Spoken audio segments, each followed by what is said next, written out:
सब hey everyone कैसे हैं उनको तो बहुत ही बेहतर होगा। दिस इज मारूफ एंड आज की वीडियो में अपन बात करेंगे जो भी ऑपरेटर्स के सेकंड थर्ड लेक्चर के बारे में। एंड इससे पहले अपन बात कर चुके हैं ऑपरेटर्स में कैसे क्या ऑपरेटर्स होता है, अरिथमेटिक ऑपरेटर्स के बारे में, अरिथमेटिक एक्सप्रेशन के बारे में हम बात कर रहे हैं एंड अरिथमेटिक स्टेटमेंट के बारे में हम बात कर चुके हैं। हम यहाँ पे बात कर चुके हैं यूनरी ऑपरेटर के बारे में, पोस्ट फिक्स प्रीफिक्स के बारे में बात कर चुके हैं। आज अपन स्टार्ट करेंगे बाइनरी ऑपरेटर से। ओके, बाइनरी ऑपरेटर के बारे में बात करेंगे, हम टर्नरी ऑपरेटर के बारे में बात करेंगे, एक एक चीज के बारे में बात करेंगे। लेकिन वीडियो शुरू करने से पहले एक ही चीज आप सबसे रिक्वेस्ट रहेगी that if you are new in this channel just make sure that you hit the subscribe button. Also don't forget to like share the video with your friends, family, colleague, whoever you want to. The condition is that you have to share with your friends first, then others. Okay, and if you're new in the channel, along with the subscription, just let me know from where are you, technically where are you belonging, and which college, which school you are studying, which PUC you are studying. Let me know in the comment box. Okay, with this notes, let's start our lecture. And आज की video में अपन बात करेंगे binary operator के बारे में। ठीक है, बाइनरी ऑपरेटर के बारे में, बाइनरी ऑपरेटर के बारे में बात करेंगे। अब बाइनरी ऑपरेटर क्या होता है? An arithmetic operator which deals with the two operands is known as the binary arithmetic operator. Okay, example क्या क्या है भैया? एग्जाम्पल कुछ आपको ऐसे दिख जाएगा, plus, minus, multiplication, division and modulo etcetera. ठीक है, अब इसका एक टेबल मैं आपको दूंगा। ठीक है, उस टेबल के अकॉर्डिंग मैं बताऊंगा जो ऑपरेटर्स क्या होते हैं, सिंबल्स क्या होते हैं, फॉर्मेट क्या होता है, डिस्क्रिप्शन क्या होता है एंड उसका रिजल्ट क्या आता है। जैसे मान लो मैं एक एग्जांपल दे देता हूँ यहाँ पे एडिशन का। ठीक है, सो एडिशन, ओके, एडिशन ये रहा आपका ऑपरेटर्स। एडिशन के लिए हम यूज करते हैं सिंबल्स, जो यूज करते हैं वो plus, okay, plus symbol use करते हैं। एंड जो फॉर्मेट होता है, मान लो ये प्लस बी, ओके, इसका जो डिस्क्रिप्शन क्या है, ये रिटर्न करेगा, returns the sum, okay, returns the sum.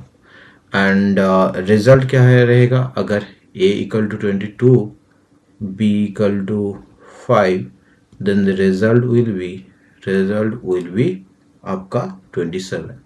Okay, सो इसी तरह आपको बाकी सब एडिशन, सब्सट्रैक्शन, मल्टीप्लिकेशन, डिवीजन, ये सारा का सारा कुछ कर सकते हो। ओके, यहाँ पे सारा का सारा कुछ कर सकते हो। मैं यहाँ पे लिख देता हूँ addition, multiplication, subtraction, division, okay, division and so on. Okay, इस तरह से आप कर सकते हो। चलो, ये चीज़ तो हमने देख लिया। ये चीज़ इसमें मतलब अगर आपका जो भी नॉर्मली कैसे हो रहा है वो अपन जान चुके हैं। क्या होगा अगर हम इसे थोड़ा सा कोड कर लेंगे तो बढ़िया रहेगा, राइट। चलो, बिना टाइम गए आज की वीडियो की जो कोडिंग वाला वीडियो वो स्टार्ट करते हैं। ठीक है, हम बात कर लेंगे, कहाँ गया भाई, कहाँ, इधर देखो, ब्लू जो इधर है। सो इस ब्लू जो को सबसे पहले तो फुल स्क्रीन कर लेते हैं। हम करेंगे प्रोजेक्ट ओपन करेंगे, show project, open project and यहाँ पे अपन बात करेंगे ये वाला एंड ओपन। ठीक है, चलो, इतना करने के बाद, अरे भाई कहाँ गया तू, कहाँ गया भाई, ये गायब क्यों हो जाता है यार, मुझे समझ में नहीं आता। ये जो रिजल्ट है इसी को ओपन करेंगे। ठीक है, यहाँ पे ही जो भी चेंजेस करना है उसे चेंजेस करेंगे। जो क्लास है वो क्लास जैसे का रिजल्ट है, रिजल्ट वैसे ही रहेगा। हम यहाँ पे कुछ चीज़ें चेंजेस करेंगे। जैसे मान लो ये जो इंट x इक्वल टू 4 है ना, इस चीज़ को अपन करेंगे इंट a इक्वल टू 22। जो अभी अभी अपन बनाए हैं वही चीज़ बना रहे हैं अगेन से। ठीक है, हम कोड करके देख रहे हैं कि ये कैसा दिखता है। एंड b का वैल्यू है वो 5 है। ठीक है, इतना करते ही हम क्या करेंगे, अब हम करेंगे system dot out print. Okay, हम करेंगे system dot out print ln and the sum, यहाँ पे मैं लिख दूंगा द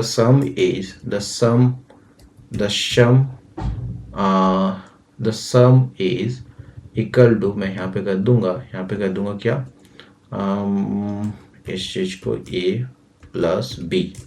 ओके, चलो, इतना ही करते हैं। मैं जैसे ही सेव करूंगा यहाँ पे एंड कंपाइल करूंगा, कोई एरर नहीं आ रहा है। मैं सारा मतलब ये तो एक सिर्फ सम के लिए है, एडिशन के लिए हम क्या करेंगे, इस चीज को कॉपी करने के बाद हम एडिशन, सब्सट्रैक्शन, मल्टीप्लिकेशन हर एक चीज के लिए कर लेंगे। ठीक है, अरे क्या हो रहा है, कमांड जेड। सो मैं इस चीज़ को करूँगा कमांड सी, एंड यहाँ पे अपन कर देंगे से paste, one paste, one paste, one paste. Okay, and यहाँ पे कर देते हैं। ओके, सो हम सबसे पहले करेंगे द सम, उसके बाद अपन करेंगे द डिफरेंस और the subtraction. Subtraction short form में लिख रहा हूँ, ठीक है, ए माइनस बी। ओके, ए माइनस बी। उसके बाद लिखेंगे द सम, नहीं ये मल्टीप्लिकेशन है, सो हम करेंगे मल्टीप्लिकेशन करेंगे, और कह सकते हो product, product, product, and product कुछ multiplication, by the way multiplication और प्रोडक्ट दोनों सेम है, बताया ना इतना। चलो सही है। सो प्रोडक्ट के बाद हम करेंगे इसका कोसेंट, कोसेंट, कोसेंट यानी रिमाइंडर के रिगार्डिंग, ठीक है। सो हम करेंगे quotient, Q U O T I E N T, hope spelling सही है। एंड कोसेंट के लिए वही आपको यूज करना है कि slash, okay slash, and then यहाँ पे अपन यूज करेंगे क्वेश्चन के बाद मैं यूज करूँगा reminder, reminder, reminder. Okay, and यहाँ पे अपन क्या करेंगे, रिमाइंडर यूज कर लेंगे। ओके, ये यूज कर लेते हैं एंड कंपाइल करते हैं। चलो कंपाइल बढ़िया तरीके से होगा। इस चीज़ को अपन क्लोज करेंगे एंड फिर से ओपन करेंगे, एंड यहाँ पे वर्ड स्ट्रिंग में इसे ओके कर लेते हैं। चलो, द सम इज 27, सब्ट्रैक्शन यानी difference is 17, product is 110, question is 4, reminder is 2। Okay, चलो अगर आप चाहो तो इसे वेरीफाई करने के लिए आप अपने कॉपी में भी चेक कर सकते हो, ठीक है। So this is all about, this is all about the कह सकते हो बाइनरी ऑपरेटर्स कैसे काम करता है, कैसे क्या होता है, वो सारा का सारा चीज़ के बारे में हमने बात कर लिया है। अब हम चलते हैं सीधा आज की जो दूसरी टॉपिक है, and that is called ternary operators के बारे में, ठीक है। Ternary operators, okay, ternary operators. Okay, इसे अपन बोलते हैं कंडीशनल, कंडीशनल, कंडीशनल एक्चुअली होता है कई बार लोग कंडीशनल, कंडीशनल, कंडीशनल नियल assignment, okay, conditional assignment, conditional assignment. Okay, so conditional assignment के लिए हम क्या करेंगे यहाँ पे, ternary operator deals with three operands. It is also called the conditional logical conditional assignment statement because the value assigned to a variable depends upon a logical expression. जैसे syntax की अगर मैं बात करूँ, सो हम बात कर लेते हैं syntax, syntax। ओके, syntax कुछ ऐसे होगा आपका, मान लो वेरिएबल, वेरिएबल, ओके, वेरिएबल, उसके बाद अपन क्या करेंगे, variable equal to test, test expression, okay, test expression, understood. उसके बाद हम क्वेश्चन मार्क यूज करते हैं, expression, expression 1 and expression 2, colon expression 2।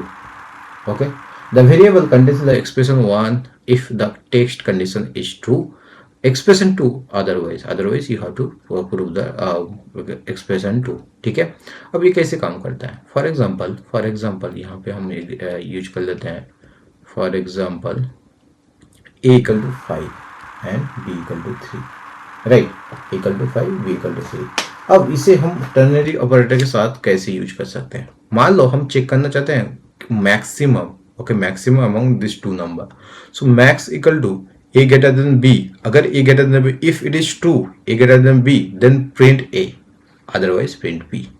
Okay, so this is how it works. Okay, and यहाँ पे मैं आपको बता दूं, अगर ए मैक्स सिमिलरली आप मिनिमम के लिए भी यूज कर सकते हो। मान लो मिनिमम के लिए हम यूज कर सकते हैं minimum equal to if B greater than A then print B, otherwise print ए।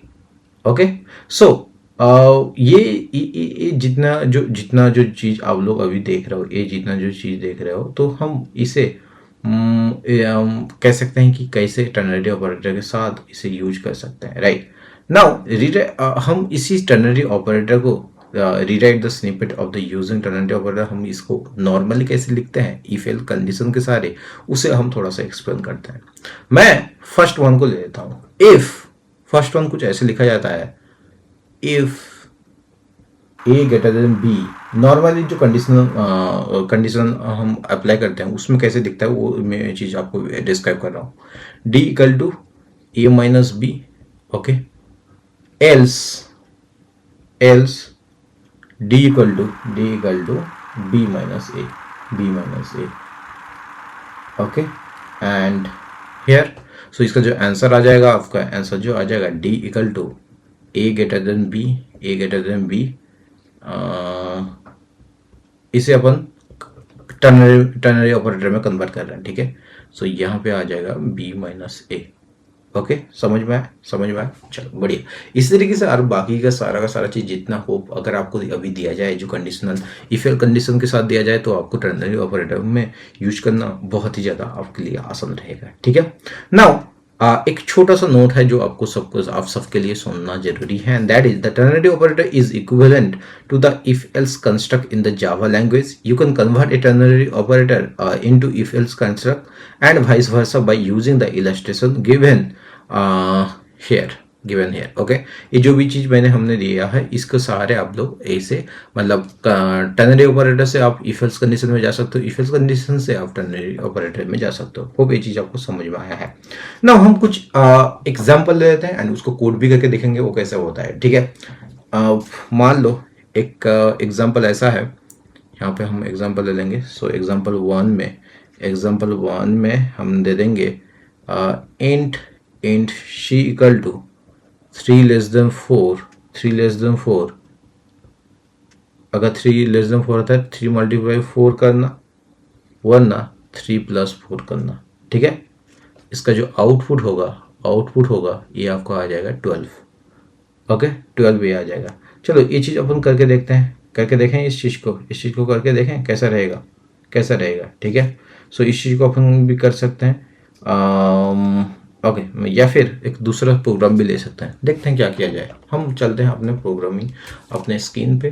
सो हम चलेंगे यहाँ पे हम आ जाते हैं एंड अभी अपन क्या करेंगे, इसको क्लोज करेंगे एंड उसके बाद अगेन इस चीज़ को ओपन करेंगे। कहाँ गया ये वाला, एंड एक काम करते हैं दूसरा क्लास बना देते हैं। दूसरा क्लास क्या बनाएंगे हम, ternary, okay, ternary operator, ternary हम क्लास बना चुके हैं। नाउ इस टर्नरी क्लास में हम क्या करेंगे, अब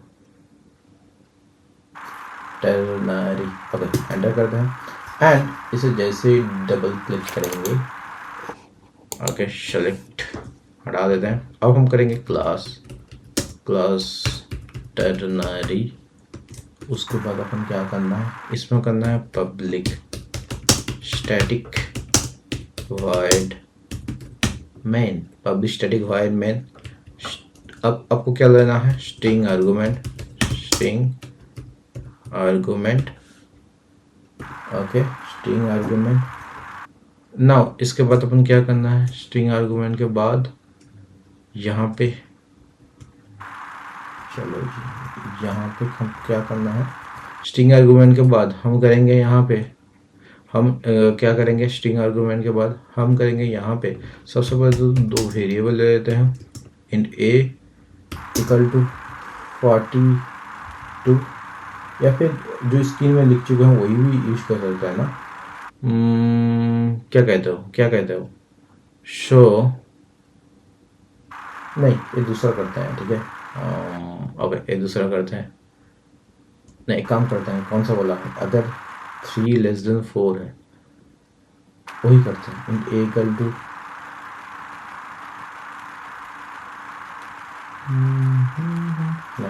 चलो ए 40, 2 नंबर लेंगे, 2 नंबर में अगर ए ग्रेटर देन बी है या फिर कह सकते हैं ए ग्रेटर देन बी तो ए को प्रिंट कराना है एंड अगर नहीं है तो बी को प्रिंट कराना है, वैसा रहता है, ठीक है। Then int B equal to 56 and int ZR, okay, जो ग्रेटर नंबर है, ठीक है। सो हम क्या करेंगे, यहाँ पे इसे सेमी कॉलन यूज करना है, semi colon, okay, semi colon use करना है। इसके बाद अपन क्या करेंगे, हम अप्लाई करेंगे अपना कंडीशन, ठीक है। कंडीशन क्या करना है, जी आर अगर ए ग्रेटर देन बी होता है, क्वेश्चन मार्क, सिंटेक्स याद है ना आपको, question mark A such that B, okay. अगर ए ग्रेटर देन बी है तो ए प्रिंट करो, वरना बी प्रिंट करो, ठीक है। अब हम इसे प्रिंट करते हैं, system dot out dot println, okay, system dot out dot println. यहाँ पे अपन क्या करेंगे, द ग्रेटर नंबर इज, हम इसे ऐसे कर सकते हैं, ग्रेटर नंबर इज, सो इसे क्लोज करते हैं यहाँ पे एंड इसको प्रिंट कर देते हैं, ओके। चलो, होपफुली सारा का सारा चीज़ हो गया, सही है कि नहीं, कंपाइल करके देख लेते हैं। Error fund in the class में एरर मिल गया है, क्या करें, शो नॉट स्टेट में बोल रहा है, अच्छा अभी तो सही है ना, अब भी गलत बोल रहा है, A greater than B, okay, G R equal to, अच्छा हम इसे थोड़ा सा ऐसा नहीं, ऐसा लिखना है, अब सही है, कंपाइल्ड हो गया है। चलो इसको हम कैंसिल करेंगे, देन अगेन इस चीज़ को ओपन करेंगे, again ternary operator word string main, okay. चलो आगे, the greater number is 56, obviously यार 42 एंड 56 में ग्रेटर नंबर कौन सा है, 56 ही है। सो होप ये चीज़ आपको समझ में आया है, okay. This is all about the ternary operator. बाकी बहुत सारा एग्जांपल है, आप लोग चाहो तो खुद से भी ट्राई करना, मैं दे दूंगा, क्वेश्चन अटैच कर दूंगा इसके डिस्क्रिप्शन के साथ, डिस्क्रिप्शन में टेलीग्राम का लिंक मिल जाएगा, वहाँ पे भी आप लोगों को सारा का सारा चीज़ मिल जाएगा। लेकिन अभी हम बात करेंगे इसे छोड़ के थोड़ा सा एक नए टॉपिक के बारे में, and that is called the relational operators के बारे में। चलो हम अपने स्क्रीन पे चलते हैं, हम बात करेंगे रिलेशनल ऑपरेटर के बारे में। लेकिन रिलेशनल ऑपरेटर शुरू करने से पहले ऐसा नहीं लगता कि आप लोगों को लेक्चर छोटा रखना चाहिए? मैं सोच रहा हूँ छोटा रखना, नहीं तो आप लोग ऐसे इतना आपके पास तो पेशेंस रहता नहीं है। वैसे आप लोगों को ये पूरा का पूरा चैप्टर एक ही लेक्चर में ख़त्म कर देना चाहिए, बट इट्स बेटर हम इसे यहीं पे ख़त्म करते हैं। नेक्स्ट लेक्चर में अपन रिलेशनल ऑपरेटर्स कवर करेंगे, ठीक है। चलो हम करते हैं इसको क्लोज।